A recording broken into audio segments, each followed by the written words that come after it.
Bradesco. Entre nós, você vem primeiro.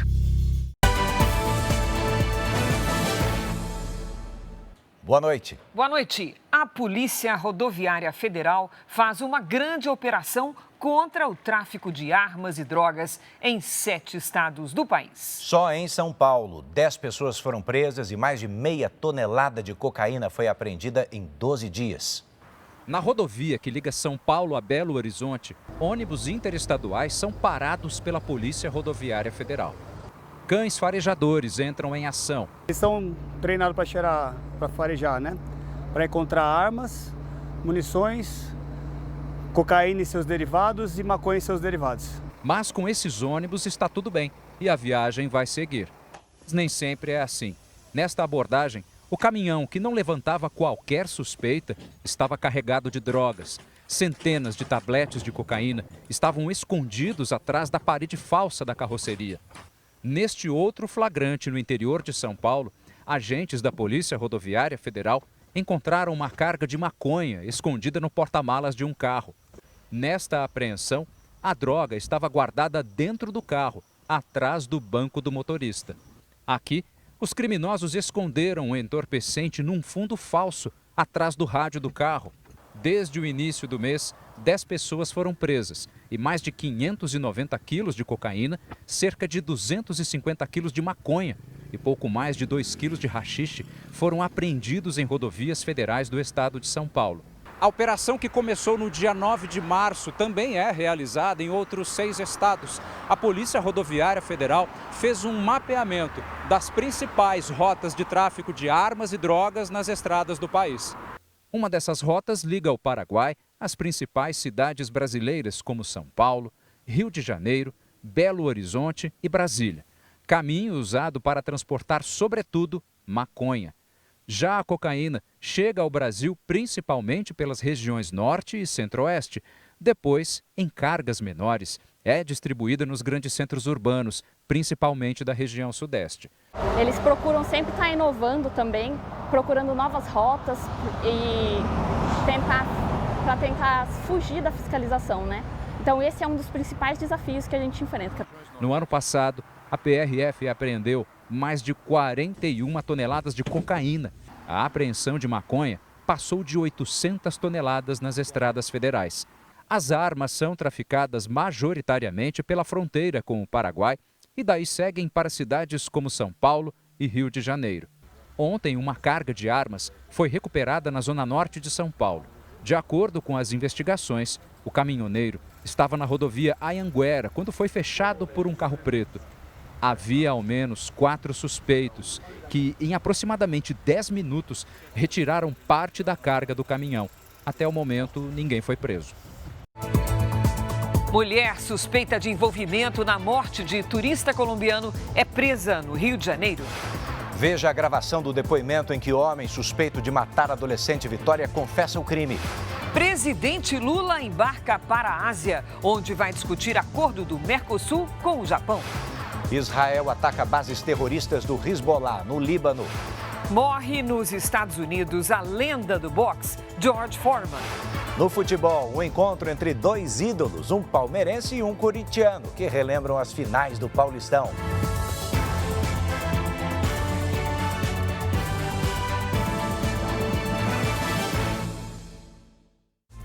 Oferecimento Bradesco, eleito o melhor banco para investir.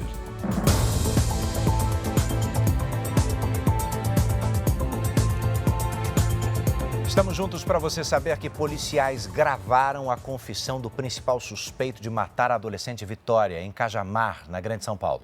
Edu, e o mais chocante é que nesse vídeo o Michael dos Santos dá detalhes sobre o crime. A polícia ainda mantém a hipótese de que mais gente participou deste caso. Amigos e parentes de Vitória Regina se reuniram em frente à delegacia, em Cajamar. O protesto é para ver se as investigações andam. É que faça a reconstituição, tudo isso. Porque não tem condições de uma pessoa pegar e fazer tudo aquilo que ele fez sozinho. A adolescente de 17 anos desapareceu no dia 26 de fevereiro e foi encontrada morta uma semana depois. né? Uma confissão completamente desconexa de tudo aquilo que foi apurado, tudo aquilo que foi investigado.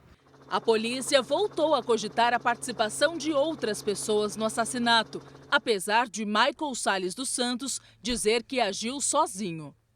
Aquele povo todo que passou lá, que a gente ouviu, Gustavo, os Daniéis, não tem nada a ver com essa história. Em depoimento, Michael disse que teve um relacionamento rápido com Vitória há cerca de 1 ano e que a adolescente teria ameaçado contar sobre o caso para a atual esposa dele. Mas a família da garota nega o envolvimento e alega não haver qualquer registro que comprove a suposta chantagem. Você se preocupava com isso? Você não preocupava? Por que você se preocupava assim? Ninguém perdeu a esposa. Eu era próxima com ela, a gente conversava muito. Nunca ela falou isso dele pra mim, nunca. Nenhuma vez. Michael disse ter enterrado o corpo, que na verdade foi encontrado na mata. Você deixou ela assim? Não. Você desconfia de alguém que pode ter feito lá mexer no corpo? Não sei. Ele também afirmou ter queimado os pertences da adolescente. Tinha uns lixos que tinha na minha casa já para queimar e eu já queimei tudo. A roupa, o celular, tinha só uma sacola. O depoimento foi dado na presença de uma defensora pública, sem que os advogados de Michael estivessem presentes. A defesa dele questiona a legalidade da confissão, mas não se pronunciou sobre a gravação do depoimento. Esta semana, o desabamento de um casarão no Rio de Janeiro chamou a atenção para um problema sério. É o descuido com a manutenção de prédios antigos. Só no centro do Rio, são mais de 600 imóveis em risco. Um passeio pelo centro do Rio revela prédios e casarões de valor histórico, mas que sofreram com a ação do tempo. As marcas do desgaste podem ser vistas em diversas construções, rachaduras, falta de pintura, estruturas prestes a cair, pichadas e tomadas pelo mato. Comerciantes da região lamentam que os imóveis estejam tão mal cuidados. Alguns estão em uma situação tão precária que nem tem chance de restauração. Isso aí só demolindo, não tem jeito, isso aí está todo ruim mesmo. Nesta semana, parte desse casarão desabou e atingiu carros estacionados. Um homem de 37 anos que estava dentro de um veículo morreu. Funcionários da prefeitura, por questão de segurança, começaram a demolir a estrutura. O trabalho é feito aos poucos, para não afetar prédios vizinhos. O desabamento acendeu um alerta sobre o risco de novos acidentes. Um estudo realizado por uma organização não governamental aponta que 600 prédios e casarões estão abandonados aqui na região central do Rio. São construções como essa, com a fachada parcialmente comprometida. Muitas vezes não tem portas, não tem janelas e com pessoas morando lá dentro. O problema é a morte, né? Você tem inúmeras pessoas morando, famílias inteiras morando, né? Acho que a vida é fundamental. Mas a gente tem outra grande perda. Nós estamos perdendo o nosso patrimônio histórico justamente por isso. Porque cai e isso não vai se levantar nunca mais. A prefeitura tem um número diferente. Informou que 160 imóveis estão abandonados e que os proprietários são notificados. Para o Instituto de Arquitetos do Brasil, providências precisam ser tomadas com urgência. É muito grave essa situação que a gente tem na área central do Rio de Janeiro. Existe a necessidade, de modificação em relação à aplicação das políticas públicas para esses imóveis que são abandonados, estão subutilizados, estão sem condição de uso. Para quem trabalha na região, o acidente poderia ter sido evitado. O senhor toma providência quando acontece? Várias vezes foi interditado, mas ninguém fez nada. Mesmo com a alta taxa de juros, você viu essa semana, a Selic escalou a 16,25%, pois mesmo assim, o mercado da construção civil continua aquecido. A oferta de empregos na área é grande, mas faltam trabalhadores qualificados. Para tentar amenizar esse problema, as próprias construtoras têm investido no treinamento dos profissionais. Tem muito trabalho a ser feito no canteiro de obras e nem sempre todas as vagas são preenchidas.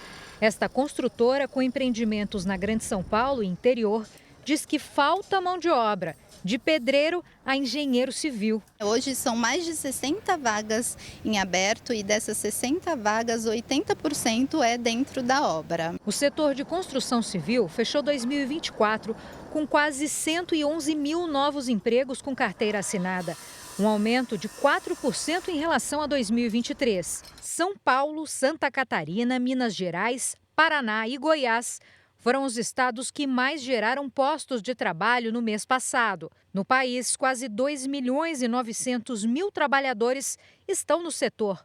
Mesmo com tanta gente no mercado, ainda falta mão de obra qualificada. Um fenômeno que pode ser explicado pela migração de trabalhadores para a informalidade. Gente que prefere atuar como entregador ou motorista. As novas gerações também estão indo para o mesmo caminho. Por isso, muitas empresas oferecem cursos de qualificação para reter talentos. E para quem pretende entrar no ramo, um pouco de dedicação aos estudos se torna oportunidade de trabalho.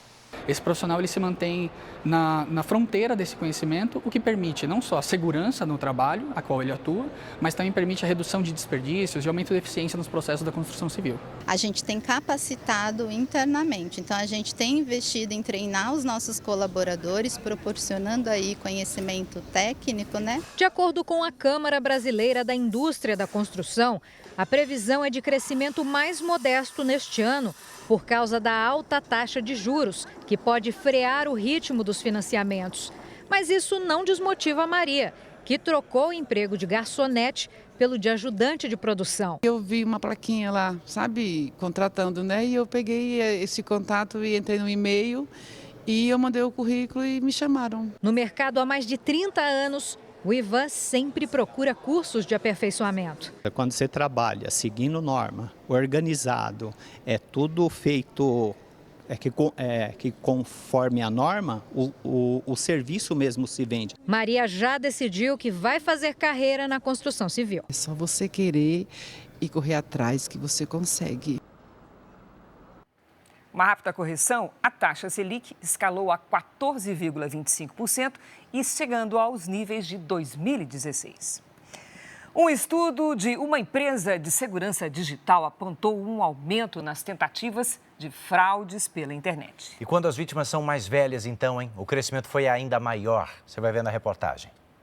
A casa do seu Pedro precisava de uma pintura nova. E ele se interessou pela oferta de um homem que passou na rua.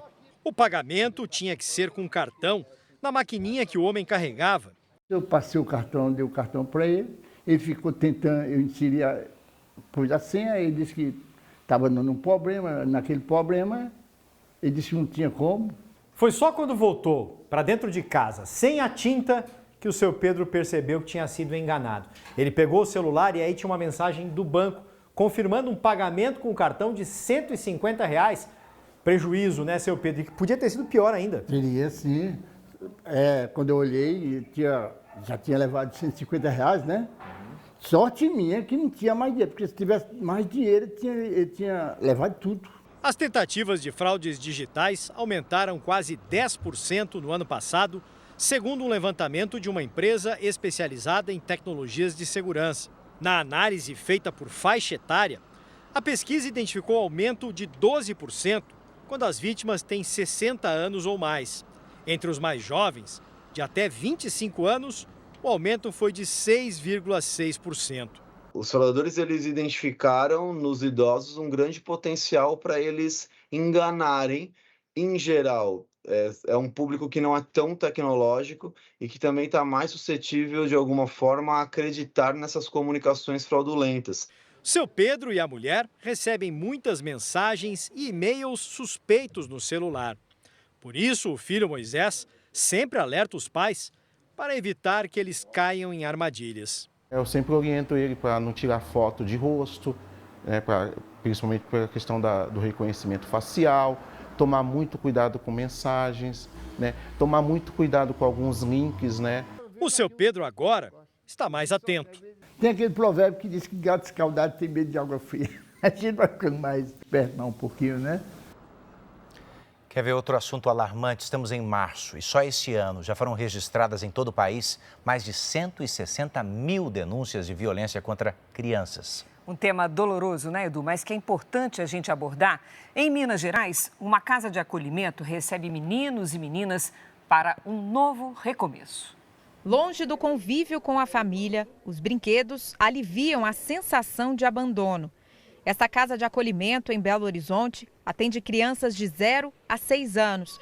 São meninos e meninas que foram afastados do lar por ordem da Justiça. Com os bebês, a maior parte pode ser um abandono no hospital ou até mesmo uma entrega legal voluntária para adoção.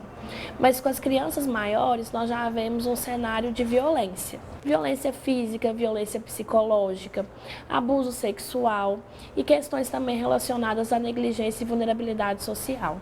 Somente neste ano, o Ministério dos Direitos Humanos já registrou mais de 160 mil denúncias e casos de violações contra crianças. Entre as vítimas estão mais de 1.000 bebês com menos de 1 mês de vida. A maior parte dos casos de violência acontece dentro de casa e é praticada pela família da criança. Uma pesquisa da Universidade Federal de Minas Gerais revelou que as mães são responsáveis por mais da metade das agressões registradas nas unidades de saúde. O estudo mostra que o tipo mais comum é a negligência, quando o filho deixa de receber os cuidados básicos. Essa violência, ela não poderia, em hipótese alguma, ter ocorrido e ela afeta, né, tanto o presente quanto também o futuro dessas crianças.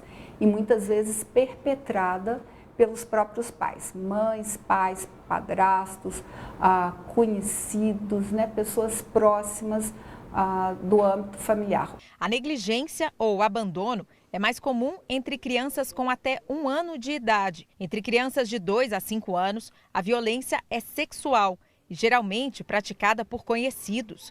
Já dos 6 aos 9, as crianças são vítimas de violência física ou psicológica. E os números podem ser ainda maiores. Identificar a violência contra crianças ainda é um desafio para as autoridades. Pequenas, frágeis, sem conseguir se expressar direito, elas geralmente dependem de um adulto para que a denúncia seja feita. E isso nem sempre acontece. É muito importante, né, que os familiares, os vizinhos, a comunidade, percebendo qualquer tipo de violência praticada contra a criança, contra a adolescente, exerça o seu papel, né, procurando os órgãos competentes.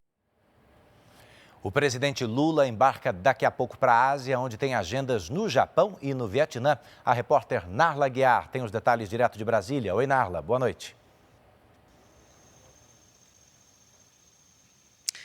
Boa noite, Edu. Boa noite, Cris. Boa noite a todos. Em Tóquio, no Japão, o presidente Lula terá encontros com o imperador Naruhito e com o primeiro-ministro Shigeru Ishiba e ainda com empresários brasileiros e japoneses. Com uma comitiva de 100 integrantes, Lula vai debater maneiras de fortalecer o comércio e os investimentos entre os países.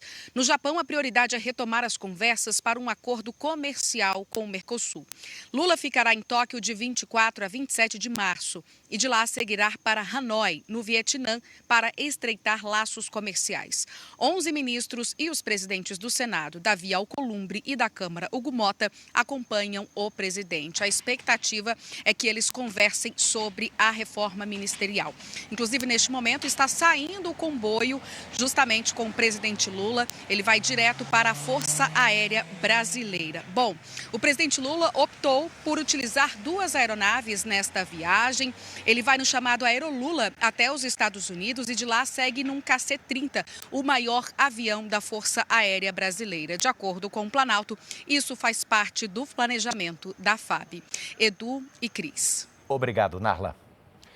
O maior aeroporto da Europa, em Londres, voltou a operar plenamente neste sábado. Foram 17 horas, hein, Cris? Totalmente fechado. Você acompanhou a ampla cobertura desse tema aqui no JR? Um apagão provocado por um incêndio em uma subestação de energia acabou cancelando pousos e decolagens e afetou milhares de passageiros em todo o mundo.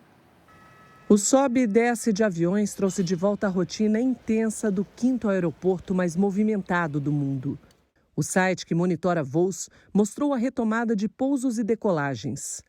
De férias na Irlanda, a americana Laura recebeu a notícia da morte do pai.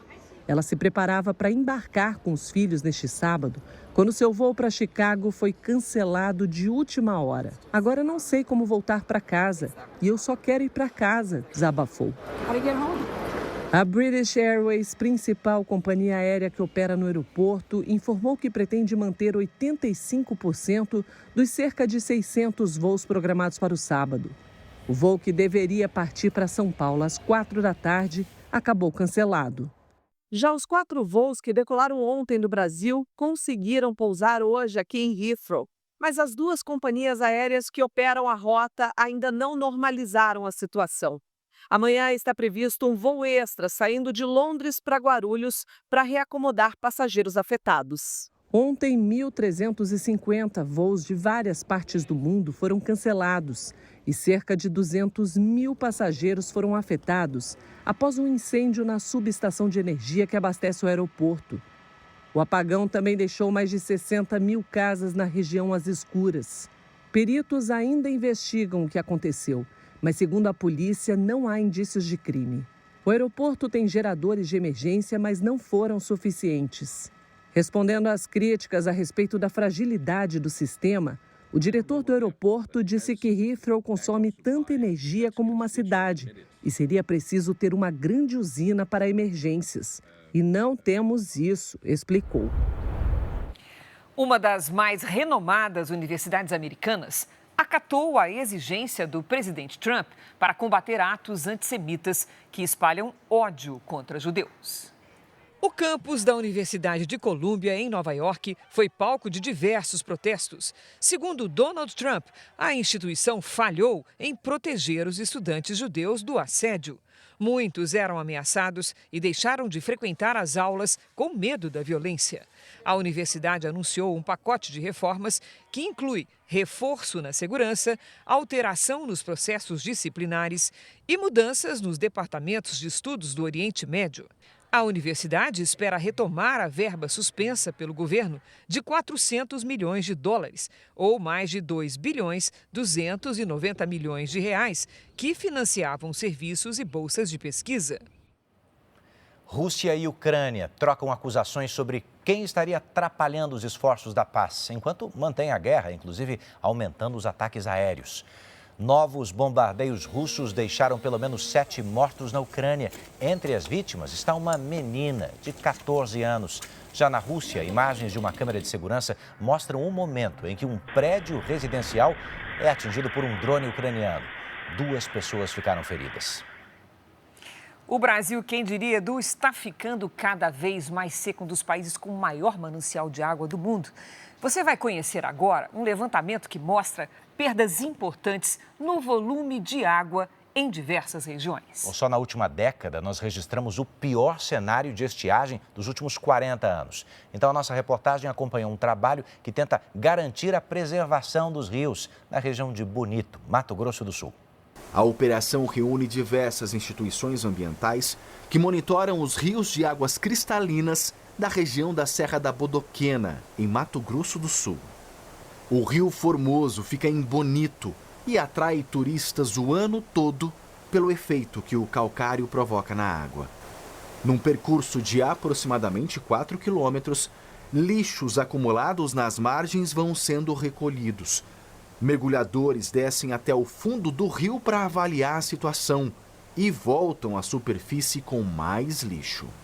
Os lixos que a gente encontra aqui, estamos encontrando nas margens do rio, reflete que a população ainda precisa, ter uma consciência maior de saber que as nossas ações repercutem e vêm afetar a natureza e prejudicar todo mundo, A pesca é proibida no leito do Rio Formoso, mas a ação criminosa ainda deixa rastros. Infelizmente, a gente encontra um rio cênico com toda a sua beleza singular, com toda a sua importância econômica para o município, cheio de lixo. Essa é uma área de transição entre Cerrado e Mata Atlântica. E boa parte dessa água aqui vai direto para o Pantanal, que inclusive é uma região que vem sofrendo muito com períodos de seca cada vez mais prolongados. Um levantamento mostra que o país vem perdendo volume de água acumulado na superfície. Em 2 anos, a redução foi de 2%.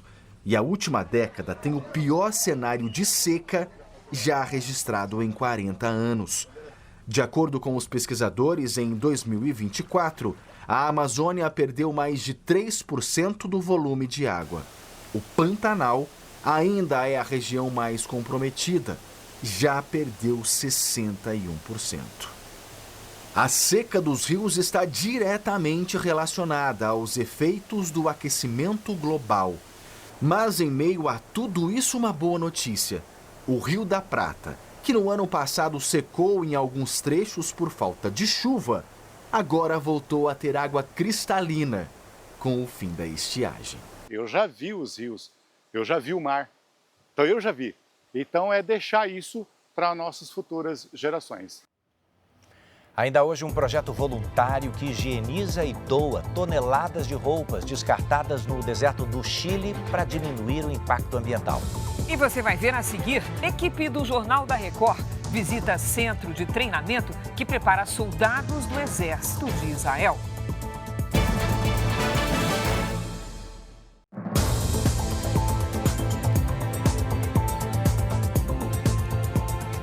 Israel atacou dezenas de alvos terroristas do grupo Hezbollah, no Líbano. Os bombardeios atingiram lançadores de foguete usados contra Israel e um centro de comando de terroristas no sul do país. 8 pessoas morreram. O ataque aconteceu horas depois que militares interceptaram projéteis vindos do país vizinho. O acordo de trégua está em vigor desde 27 de novembro e segue mantido. Mesmo assim, têm ocorrido repetidas violações por parte do grupo terrorista. E você vai ver agora como o Exército de Israel se prepara para enfrentar ataques terroristas. A equipe do Jornal da Record visitou um centro de treinamento que prepara soldados para salvar vidas. Por questões de segurança, todos os militares que aparecem nessa reportagem não serão identificados. Prédios destruídos e ferros retorcidos. Parece um cenário de guerra. Mas estamos num centro de treinamento da Brigada de Busca e Resgate do Exército de Israel, onde soldados praticam antes de ir para a faixa de Gaza.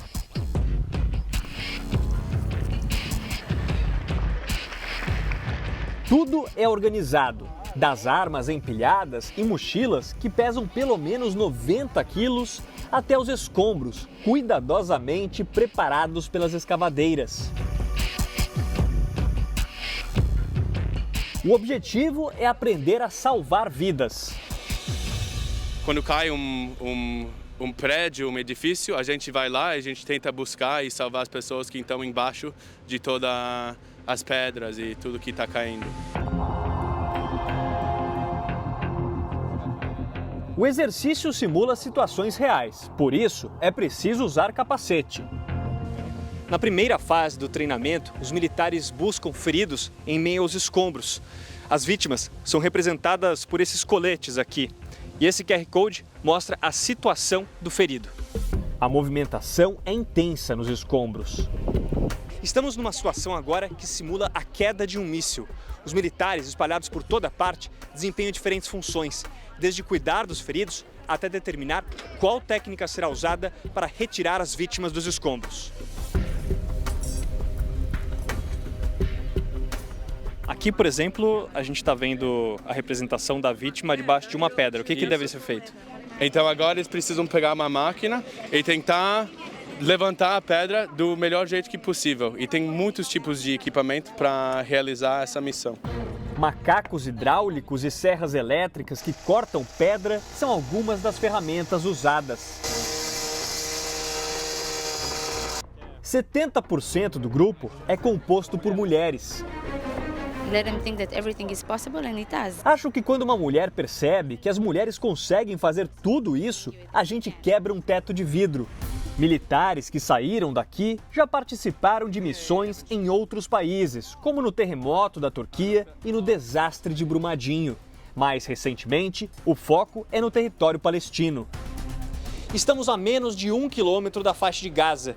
No dia 7 de outubro de 2023, a base de Zikim foi atacada pelos terroristas do Hamas.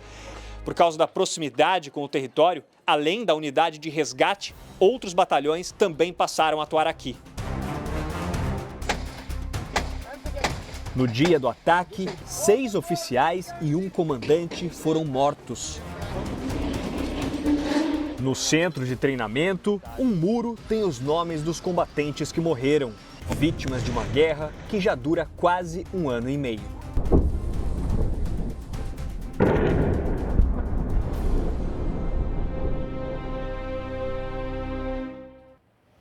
E a crise política continua na Turquia. A polícia prendeu cerca de 350 pessoas durante manifestações no país.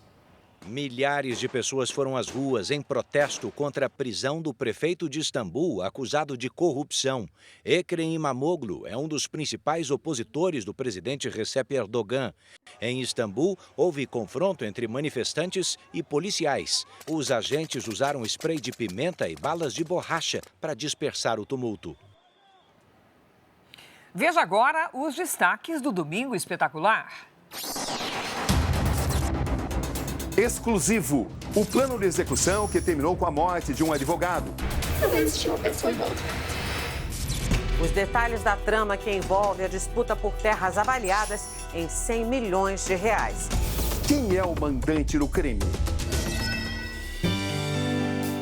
A emocionante história de Léo.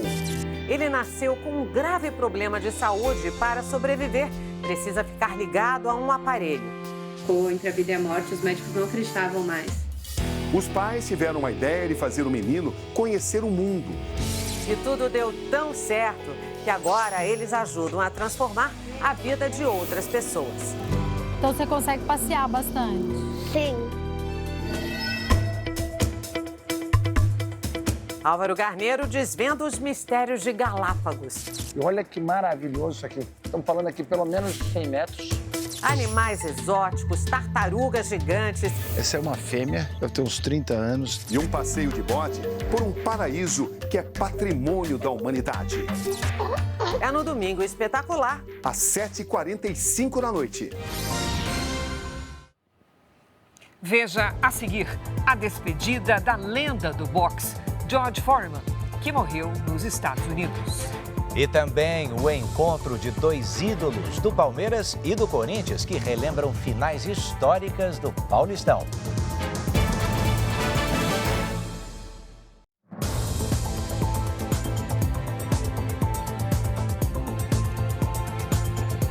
Um dos principais destinos turísticos do mundo também funciona, sabe como? Como depósito de toneladas de roupas descartadas pela indústria. E, é claro, acaba virando um lixão de tecidos. Mas olha, Cris, esse lixão tem jeito e por iniciativa de brasileiros, hein? Para diminuir o impacto ambiental no deserto do Atacama, no Chile, um projeto voluntário limpa essas roupas e oferece tudo de graça na internet. Na imensidão do deserto do Atacama, no Chile, pilhas e pilhas de roupas descartadas e queimadas como lixo. Uma montanha de calças, camisetas e vestidos no meio das montanhas da natureza. Por ano, são descartadas cerca de 39 mil toneladas de peças novas, quase o equivalente ao peso de 4 Torres Eiffel. Um lixão tão grande que já chegou a ser visto do espaço. Quando a gente caminha pelas montanhas de roupa lá, há muitas peças que estão com as etiquetas ainda. São roupas que foram produzidas para ir para a loja e por alguma razão não foram. Contêineres lotados de mercadorias doadas pela indústria têxtil, de coleções antigas que foram rapidamente substituídas por novas coleções, chegam da Europa e dos Estados Unidos diariamente. O volume é tão grande que apenas 10% são vendidos no comércio local. O restante é abandonado no deserto do Atacama. Para transformar desperdício em oportunidade, uma agência brasileira colocou em prática um projeto sustentável e inovador. As roupas são retiradas do deserto do Atacama, higienizadas e oferecidas de graça pela internet. Generamos a recuperação efectiva de certas prendas para ser comercializadas ou também donadas, puedan cambiar também seus hábitos personales respecto ao consumo de roupa desde o ponto de vista de la roupa. No site do projeto Atacama Recommerce, as roupas são disponibilizadas em lotes e quem se interessar paga o valor do frete. Essa é a reflexão que a gente quer provocar. Por que a indústria da moda produz essa quantidade de excedente que não vai ser comprada, né? E que no final do dia, por que ela não foi redistribuída? É o que essa peça está fazendo no meio do deserto do Atacama para custar R$0, ou seja, por que virou lixo? A Lara já recebeu as peças que escolheu no projeto e pensa em ter um consumo cada vez mais consciente. Eu acho que é muito importante esse tipo de campanha para a gente mudar a nossa consciência quando a gente for comprar. Tem muita coisa já no mundo pronta, né? Tudo que a gente consome vai para algum lugar. Orgulho essa iniciativa, né? Inovador e necessário. Vamos falar agora sobre uma mulher que é apontada como chefe de uma quadrilha especializada no golpe conhecido como Boa Noite Cinderela. Ela foi presa hoje, no Rio de Janeiro. Ela é suspeita de envolvimento na morte de um turista colombiano de 33 anos. Cláudia Maiara Alves Soliva tinha um mandado de prisão preventiva decretado pela Justiça. Para a polícia, ela é uma das envolvidas na morte do turista colombiano Manuel Felipe Martínez, em outubro do ano passado. Funcionário do Ministério da Fazenda da Colômbia, ele passava férias no Rio e conheceu a Cláudia na Pedra do Sal, um dos redutos da boemia carioca no centro da cidade. De acordo com as investigações, foi ali que a mulher e uma outra golpista colocaram um tranquilizante na bebida alcoólica do turista. Ao passar mal, Mário Felipe foi levado ao hospital e morreu quando era atendido. Enquanto isso, foram efetuadas compras no cartão de crédito dele. Segundo a polícia, Cláudia costumava agir em companhia de um homem e outras duas mulheres. Elas se apresentavam como garotas de programa e, após dopar as vítimas, faziam transferências bancárias e compras em cartões de crédito. Cláudia vai responder por latrocínio, que é roubo seguido de morte, e os outros suspeitos ainda são investigados. Essa quadrilha funcionava com outras meninas e a gente espera que nas próximas semanas outras prisões sejam decretadas. Agora, um crime recorrente que alcança muitas cidades brasileiras, que é o roubo de fios de cobre. 7 pessoas foram presas hoje em Goiânia. A gente vai falar sobre isso agora porque a carga encontrada com a quadrilha está avaliada em sabe quanto? R$1,5 milhão de reais. O galpão usado pelos criminosos funcionava em um bairro nobre de Goiânia. No local, os policiais prenderam em flagrante 6 homens que carregavam um caminhão com 30 toneladas de cobre. Esse cobre é oriundo de tudo de origem ilícita, ou seja, de furtos que foram cometidos, no estado de Goiás. O responsável pelo galpão também foi preso. Ele estava em um carro de luxo, apreendido pela polícia. A investigação apontou que o cobre armazenado no depósito tinha sido roubado por usuários de drogas e pessoas em situação de rua. Os cabos de eletricidade e telefonia eram queimados e o metal vendido em depósitos de reciclagem. O quilo era negociado por cerca de R$40. A carga apreendida no galpão foi avaliada em R$1,5 milhão de reais. A polícia descobriu que, uma vez por semana, o cobre roubado era transportado de Goiânia para a cidade de São João da Boa Vista, no interior de São Paulo. Lá ocorre aí uma produção de notas frias, uma empresa também que gira e reutiliza no mercado. O roubo de fios de cobre é um problema recorrente em todo o Brasil. Só no ano passado, quase 5.500.000 metros de cabos foram furtados ou roubados no país. Por causa desse tipo de crime, 7.600.000 pessoas são prejudicadas com interrupções nos sinais de telefone e internet. Mais um número para você guardar essa noite. 311 casos de coqueluche já foram confirmados só esse ano no país. A doença é mais comum em crianças e a vacina é a principal maneira de prevenção. Ana Lúcia começou a apresentar sintomas de coqueluche em dezembro do ano passado. 4 meses depois, ainda tem tosse seca. É característico da coqueluche essa tosse residual e quando a imunidade baixa, a tosse volta um pouco pior. A coqueluche é transmissível e afeta principalmente crianças menores de 7 anos e gestantes. A filha de Ana Lúcia, de 2 anos, também contraiu a doença, apesar das duas estarem vacinadas. Acredito que por isso até não foi pior, tá? A doença ataca as vias respiratórias, especialmente a traqueia e os brônquios. Os sintomas iniciais podem ser confundidos com um resfriado. Depois ela fica mais característica, porque os outros sintomas desaparecem e basicamente a gente fica com um quadro de tosse prolongada, né? Tosses em crises, ficar com falta de ar e muitas vezes a criança tem que ser internada e às vezes até pode obtuar. A vacinação é a principal medida para se prevenir a coqueluche. O calendário do Ministério da Saúde prevê 3 doses, aos 2, 4 e 6 meses de idade. Há 2 reforços ainda na primeira infância. No ano passado, 24% dos casos no Rio Grande do Sul foram em crianças menores de 1 ano. Infelizmente, a população leva tempo para se conscientizar, muitas vezes espera que aconteça, né? Que se contamine com a doença para assim buscar o serviço, e esse não deveria ser, né? No Brasil, foram registradas 28 mortes por coqueluche no ano passado e mais de 7 mil casos. Este ano, 3 mortes e 311 casos já foram confirmados. Quer ver outra doença para a qual a gente também tem vacina, não precisava estar morrendo gente? O Brasil teve nos últimos 9 meses 66 casos de febre amarela em humanos. 28 pessoas morreram. Na cidade de Breves, que fica no estado do Pará, região norte, região amazônica, foram registradas dezenas de casos.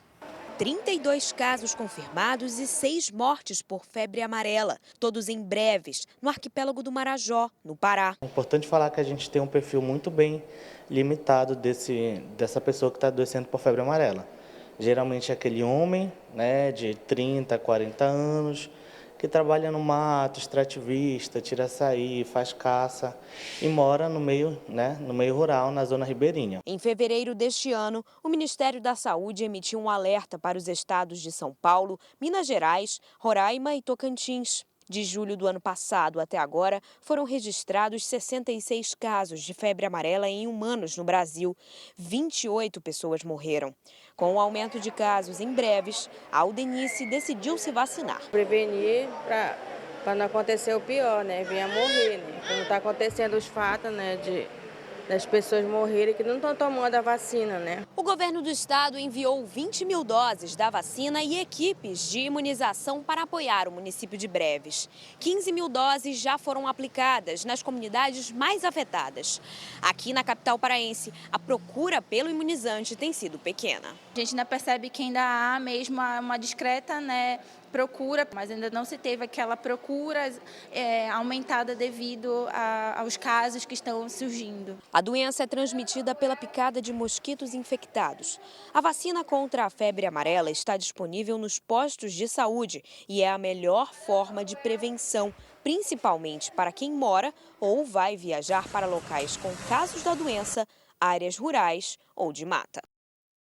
O Supremo Tribunal Federal prepara um esquema especial de segurança para o julgamento que começa na terça-feira e que pode tornar réus o ex-presidente Jair Bolsonaro e outras 7 pessoas denunciadas por suposta tentativa de golpe de Estado. Bom, esta semana os advogados de Bolsonaro reclamaram à Ordem dos Advogados do Brasil que não conseguem acesso integral ao processo para defender o ex-presidente.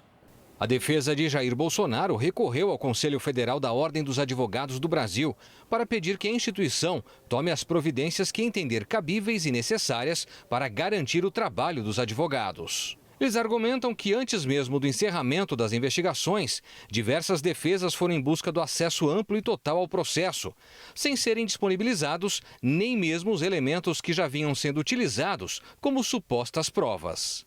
E que a advocacia está sendo preterida de suas prerrogativas garantidas em lei, o que atrapalha o livre exercício da profissão e, consequentemente, a plena defesa dos seus clientes. Em nota, o OAB afirmou ter recebido a representação da defesa de Bolsonaro e que todos os pedidos sobre eventuais violações do livre exercício profissional são tratados com a seriedade e a imparcialidade que sempre pautaram a atuação da entidade, sem distinção de parte ou contexto.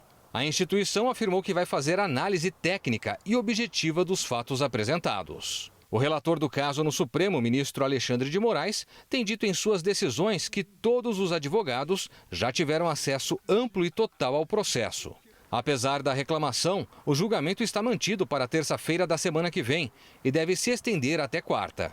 A sessão vai seguir o rito previsto no regimento interno do STF. Moraes será o primeiro a falar, para ler o relatório do caso. Depois, o Procurador-Geral da República vai apresentar a acusação por 30 minutos. Cada advogado dos 8 denunciados fala por até 15 minutos. Só então os ministros votam, começando pelo relator, Alexandre de Moraes, seguido de Flávio Dino, Luiz Fux, Carmen Lúcia e, por último, o presidente da turma, Cristiano Zanin.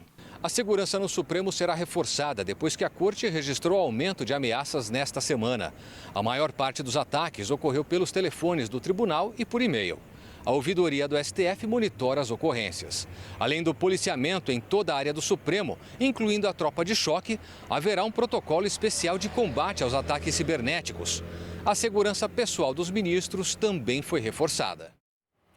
Eu chamo a sua atenção agora para essa bela reportagem da nossa correspondente Silvia Kikuchi sobre a floração das cerejeiras no Japão, que começa amanhã.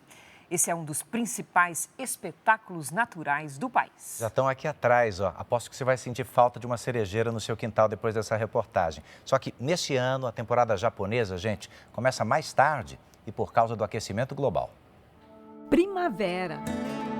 Nenhuma estação do ano atrai tantos turistas ao Japão quanto essa. É nesse período que a floração das cerejeiras transforma as paisagens em cenários fora do comum. Este ano, a floração está levemente atrasada em relação à média das últimas 3 décadas. Isso porque o outono passado foi mais quente do que o normal. Essa variedade de cerejeiras é diferente da que costuma florescer no final de março, quando muitas pessoas se reúnem para apreciar as árvores e fazer piqueniques. As flores da Kawazu Sakura, como são chamadas, têm um tom rosado mais intenso. Costumam florescer bem mais cedo, algumas até em dezembro, e duram cerca de 1 mês. Elas são originárias da cidade de Kawazu, na província de Shizuoka, a 175 quilômetros ao sul de Tóquio. Por aqui, a temporada já está quase no fim. A floração das 800 árvores, ao longo de 4 quilômetros do rio, costuma atrair mais de 1 milhão de visitantes todos os anos. É como se a gente estivesse dentro de um cartão postal, diz esta bióloga marinha americana.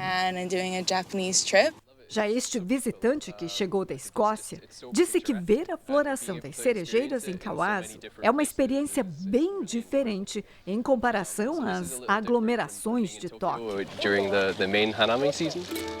Em todo o país, o impacto econômico da temporada das cerejeiras é estimado em mais de 1 trilhão de ienes, equivalente a 54 bilhões de reais.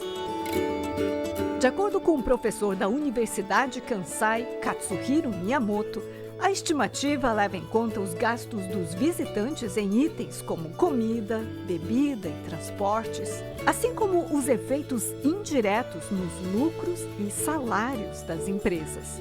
Um estímulo poderoso vindo de flores tão delicadas. Voluntários e pesquisadores que fazem mutirões para limpar praias no estado de São Paulo revelam: o lixo que chega ao litoral cada vez mais é internacional e a maior parte vem da China e da Malásia. Lixo de todo tipo, embalagens de cosméticos, alimentos, latas de bebidas, até botijões de gás. Mas o que aparece em maior quantidade são garrafas d'água. Já encontrei de diversos países, até da Namíbia, Rússia, mas o principal que a gente encontra é China e Malásia. Márcio já encontrou lixo estrangeiro em praias isoladas e preservadas de Peruíbe, no litoral paulista. Rodrigo, há mais de 20 anos, também faz mutirões de limpeza nas praias. Em 2019, começou a catalogar as embalagens internacionais. No ano passado, ele notou um aumento de quase 6 vezes. A embalagem ela tem características de consumo recente, né, intacta, né, o rótulo intacto. Então você vê, como que esse resíduo ele veio parar de um outro continente para cá? Se não tem fábrica aqui, não tem marca, não tem distribuidora, não tem nenhuma empresa que traz de lá para cá. Veio a bordo. A suspeita é que o lixo seja despejado por navios cargueiros perto da costa brasileira. A maioria das embarcações vem da Ásia. Em 2021, o Grupo de Atuação de Defesa do Meio Ambiente do Ministério Público Estadual abriu uma investigação para apurar a origem e a responsabilidade do que é despejado de forma irregular. A promotoria ouviu empresas responsáveis por recolher lixo nos navios e concluiu que houve diminuição na requisição do serviço. A Marinha do Brasil diz que fiscaliza as embarcações de acordo com normas marítimas e que não houve flagrantes de descarte irregular de lixo no Porto de Santos. A quantidade que entra é aquela quantidade que seja retirada na primeira, no desembarque. Então aí a gente tem o monitoramento e o controle de total de todos os resíduos. E voltou a fazer calor em todo o Brasil. Hora de conversar com a Lidiane Sayuri. Oi, Lid, boa noite. Como é que vai ficar o tempo no domingo? Cris, com sensação de tempo abafado em todos os estados. Boa noite para você. Edu, boa noite. E boa noite para você de casa. O Instituto Nacional de Meteorologia, o INMET, colocou mais de 1.880 municípios em atenção para chuvas intensas. Amanhã, São Paulo, Campo Grande e Palmas entram na rota dos temporais. A chuva vem com raios à tarde.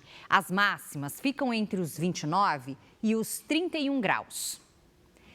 Hoje choveu forte no Ceará, em Goiás e em Sergipe. Neste momento, temos instabilidades em todos estes pontos coloridos, nas imagens de satélite. Amanhã, uma nova frente fria avança pelo sul do país e coloca também o interior do Rio Grande do Sul no caminho dos temporais. Entre Mato Grosso do Sul, Paraná e São Paulo, as pancadas vêm com força à tarde. Vamos ao giro de temperaturas? Faz até 33 graus em Porto Alegre. 32 no Rio de Janeiro e em Porto Velho, 28 em Goiânia e até 30 no Recife. Tempo delivery. A Márcia é de Macapá, Amapá. Bem-vinda, Márcia. A partir de amanhã, os volumes de chuva diminuem, mas as pancadas com raios continuam à tarde. A sensação será de tempo abafado, com máximas de 29 graus até terça-feira.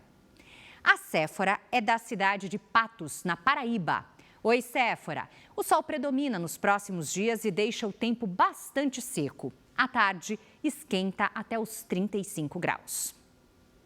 Participe também do nosso Tempo Delivery. Poste seu pedido nas redes sociais com o nome de uma cidade e a hashtag você no JR. Cris, Edu? Obrigada, Lidy. Agora o adeus a um dos maiores nomes da história do boxe. O bicampeão mundial dos pesos pesados, George Foreman, morreu aos 76 anos nos Estados Unidos. Conhecido como Big George ou Grande George em português, Foreman nasceu em 1949 na cidade de Marshall, no Texas. O pugilista construiu uma das mais impressionantes e duradouras carreiras do esporte. Foreman conquistou o ouro olímpico em 1968 e depois, já como profissional, se tornou campeão mundial dos pesos pesados em 1973. Repetiu o feito 21 anos depois, em 1994, quando tinha 45 anos.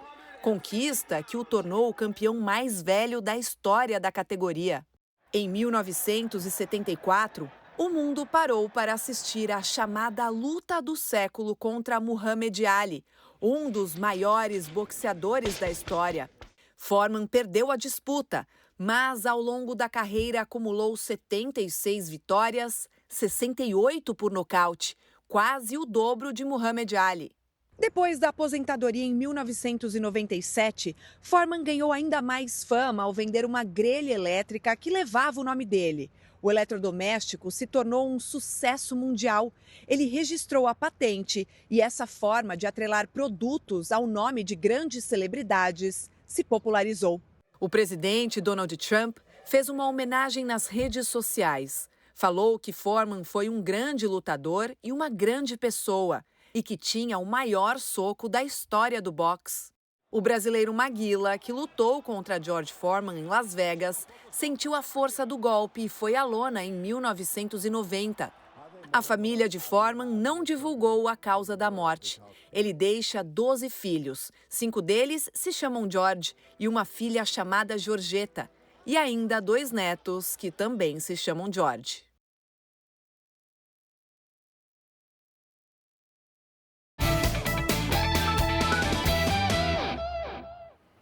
Depois da vitória contra a Colômbia, a seleção brasileira voltou a treinar hoje e continua lá em Brasília, porque na terça-feira o duelo será contra a Argentina, lá em Buenos Aires. O descanso acabou e a volta aos treinos teve caras novas no gramado. O zagueiro Beraldo, do PSG da França, os meio-campistas João Gomes, do Wolverhampton da Inglaterra, e Ederson, da Atalanta da Itália, além do goleiro Everton, do Palmeiras. Eles foram convocados por causa de lesões e suspensões. Sem Alisson, Bento deve ser o goleiro titular contra a Argentina. Talvez um pouco mais ansioso por se tratar de um clássico, ainda mais lá na Argentina, né? Uma atmosfera diferente. Mas minha estreia também foi no profissional, foi também contra um time argentino, contra o River Plate, nas oitavas de final da Libertadores. Tinha 20 anos, 21, e minha preparação foi a mesma quando eu jogava lá no Sub-15. Então, acho que isso me deixa tranquilo para, se eu entrar em campo, fazer uma grande partida e poder ajudar a seleção brasileira. A seleção ainda faz mais 2 treinos em Brasília, amanhã e na segunda-feira, antes do embarque para Buenos Aires. A Argentina é a atual bicampeã da Copa América, campeã do mundo e lidera com tranquilidade as eliminatórias. O Brasil está em 3º lugar e não perde há 5 jogos. Na terça-feira, a rivalidade vai ser colocada em campo, em Buenos Aires, e uma vitória brasileira deixa a seleção mais perto da Copa do ano que vem. Eles estão vivendo um excelente momento e temos que estar bem focado para tentar neutralizar o ataque argentino. E você já sabe, hein? Para ter informação exclusiva sobre o futebol direto aí no seu telefone, acesse o QR Code que está aqui na tela e siga o canal de transmissão no WhatsApp do R7 Esportes. Lá você vai receber em primeira mão notícias sobre o seu clube e tudo sobre a final do Paulistão.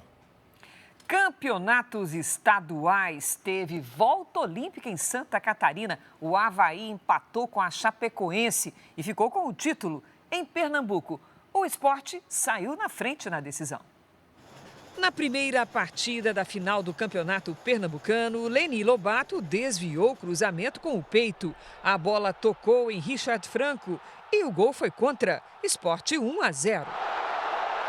Lucas Lima bateu pênalti no cantinho e fez o segundo do Leão. Sport 2, Retrô 0.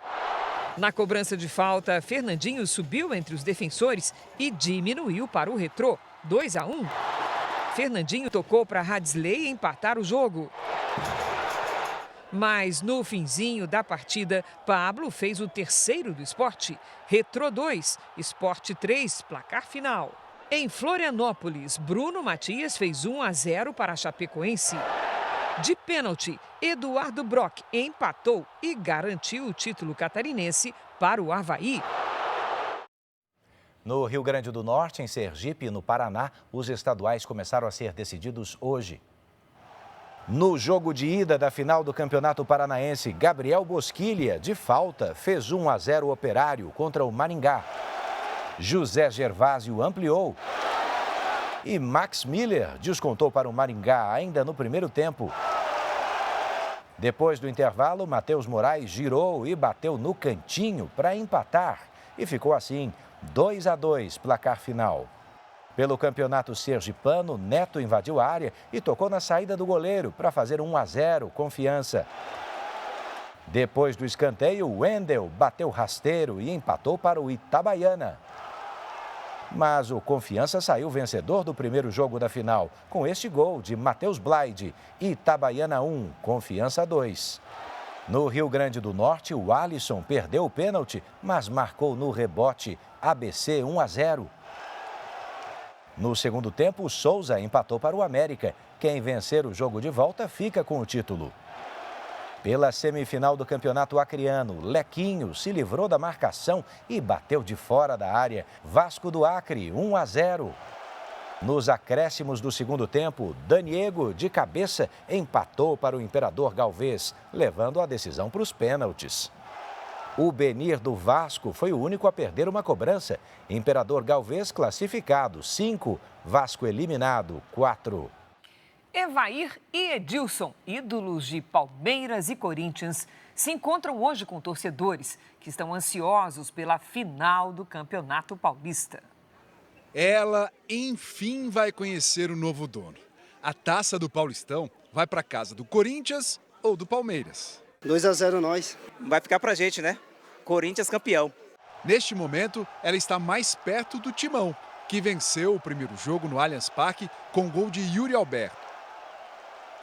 Na quinta-feira, na Neoquímica Arena, o Palmeiras precisa reverter o resultado, assim como foi em 1993, título que transformou Evair em ídolo do clube. Eu nasci 21/2/65.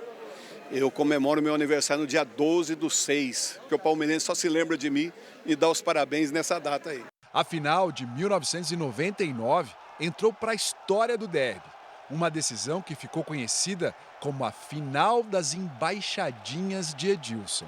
As embaixadinhas, para quem não sabe, ajudou o Ronaldinho Gaúcho, porque o Ronaldinho foi convocado no meu lugar, foi a primeira convocação dele e a partir daí, aquele gol em cima da Venezuela, ele virou o Ronaldinho Gaúcho. Então, viva as embaixadinhas, né? Os dois times só pensam nela. O Palmeiras folgou nesse sábado, mas retorna aos trabalhos em pleno domingo, de olho na quarta conquista consecutiva de Paulistão.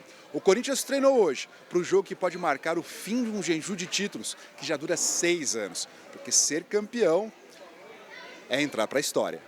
Por parte do Palmeiras, tende a ser um jogo mais aberto. O Palmeiras não tem o que esperar. O Palmeiras precisa fazer 2 gols de diferença para ser campeão. Precisa ganhar o jogo, pelo menos por 1 gol de diferença para levar para os pênaltis. O Corinthians ele pode lidar com outras situações. O empate é um bom resultado para o Corinthians. Se tiver 0-0, o jogo estiver acabando, o nervosismo provavelmente será muito maior da equipe do Palmeiras. Aí o Palmeiras vai se atirar para cima do Corinthians. Todo mundo ansioso. O Jornal da Record está terminando. A edição de hoje na íntegra e também nossa versão em podcast estão no Play Plus e em todas as nossas plataformas digitais. Você fica agora com a Patrulha do Consumidor no Cidade Alerta, edição de sábado. E logo após tem Super Tela com o filme Resposta Armada. Não perca. Boa noite, bom domingo para você. Eu te vejo segunda no Fala Brasil. Boa noite, bora para a próxima.